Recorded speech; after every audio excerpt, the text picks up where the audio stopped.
Good evening, students. Now we are going to read about splendid temples and bronze sculpture. इसके बारे में पढ़ना जा रहे हैं। ये सब किस राजाओं के टाइम पे हुआ, चोल वंश के राजाओं के टाइम पे हुआ कि किस तरह से अद्भुत कला के नमूने मंदिरों के रूप में और ब्रोंज स्कल्पचर के रूप में उन लोगों ने अपने समय में बनाए।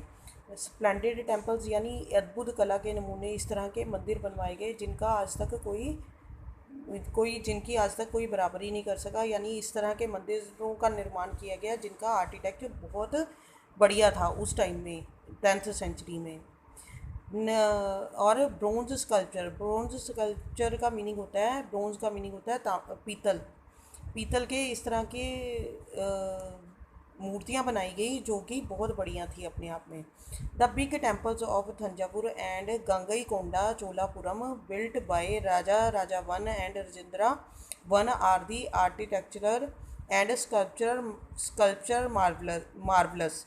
और उस समय पे उन्होंने राजा राजा वन और राजेंद्रा वन जो थे, उन्होंने एक अपना राज्य स्थापित किया जिसका नाम उन्होंने गंगईकोंडा चोलापुरम रखा। गंगईकोंडा उन्होंने इसका नाम इसलिए रखा था क्योंकि उन्होंने अपने साम्राज्य को गंगा वैली तक फैला लिया था, वहाँ तक अपना कब्जा कर लिया था और इसी बेस पर उन्होंने अपना एक राज्य स्थापित किया जिसका नाम गंगईकोंडा चोलापुरम रखा गया। और वहाँ पे उन्होंने अद्भुत तरह के मंदिर बनवाए उस समय में।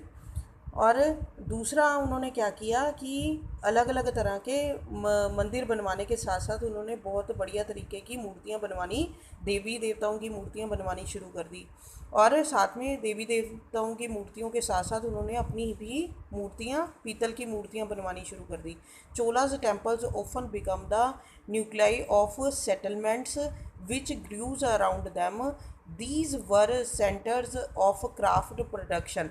और उन्होंने जो मंदिर बनवाए थे, चोला टेम्पल्स बनवाए थे, उनके साथ साथ उन्होंने न्यूक्लियर सेटलमेंट, इस तरह की, इसका मीनिंग ये हुआ कि उन्होंने क्राफ्ट से रिलेटेड जो लोग थे उनका वहाँ पर रहना, जमावड़ा बनना शुरू हो गया। यानी एक एरिया है, यहाँ पे एक मंदिर है, मंदिर के चारों तरफ, इस मंदिर के चारों तरफ इस तरह के लोगों ने रहना शुरू कर दिया, अपना घर बनाना शुरू कर दिया या अपने काम को स्थापित करना शुरू कर दिया जो कि उस आर्ट और क्राफ्ट से रिलेटेड था। कोई मूर्तियाँ बना रहा था, कोई म्यूजिशियन था, कोई डांसर था, या कुछ कोई कोई लोग इस तरह के थे जो मंदिर से रिलेटेड ही चीज़ों का निर्माण करते थे। जैसे कि आप देख रहे हो इस मंदिर का स्ट्रक्चर कितना सुंदर बना हुआ है और यहाँ पर अलग अलग, हर जगह पर अलग अलग देवी देवताओं की मूर्तियाँ बनाकर लगाई गई हैं। और ये आप मान सकते हो कि उस टाइम पे उन लोगों का आर्किटेक्ट का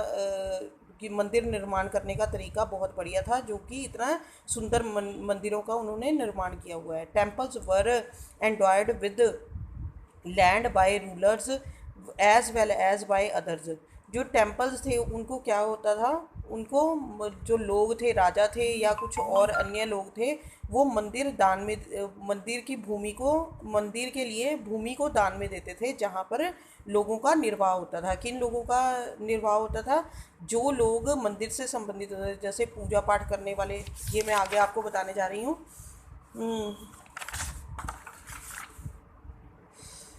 The produce of this land, the produce of this land went into maintaining all these specialists who worked at the temple and very often lived near it। जैसे जो इनके साथ रहते थे, उस मंदिर के आसपास लोग रहते थे, प्रीस्ट थे, garland maker, कुक्स, sweepers, musicians, dancers etcetera.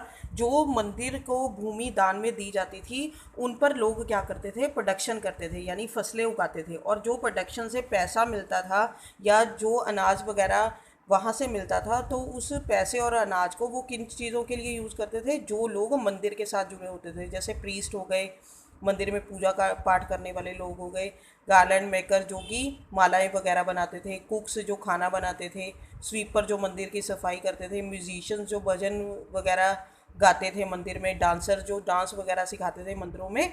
तो उन लोगों को के निर्वाह के लिए वहाँ पर प्रोडक्शन की जाने लगी, उस भूमि में प्रोडक्शन की जाने लगी, और उसका यूज़ वो लोग इन लोगों के लिए ही करते थे। In other words temples were not only place of worship, सिर्फ वर्शिप की जगह नहीं थी temples, they were the hub of economic, social and cultural life, इस चीज़ की भी जगह थी। Amongst the crafts associated with the temples the making of bronze images was most distinctive, जो वहाँ पर इमेजेस बनाई जाती थी ब्रोंज की या फिर पीतल की बनी हुई जो मूर्तियाँ होती थी, वो वहाँ की एक अद्भुत नमूने थे जिसकी आज डिमांड सारे दुनिया में है। और ये कब हुआ था?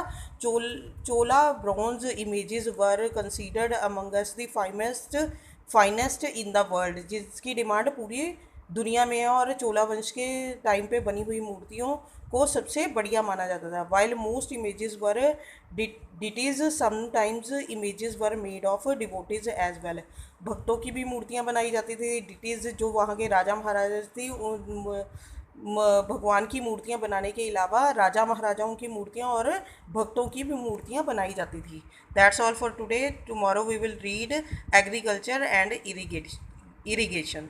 Thank you.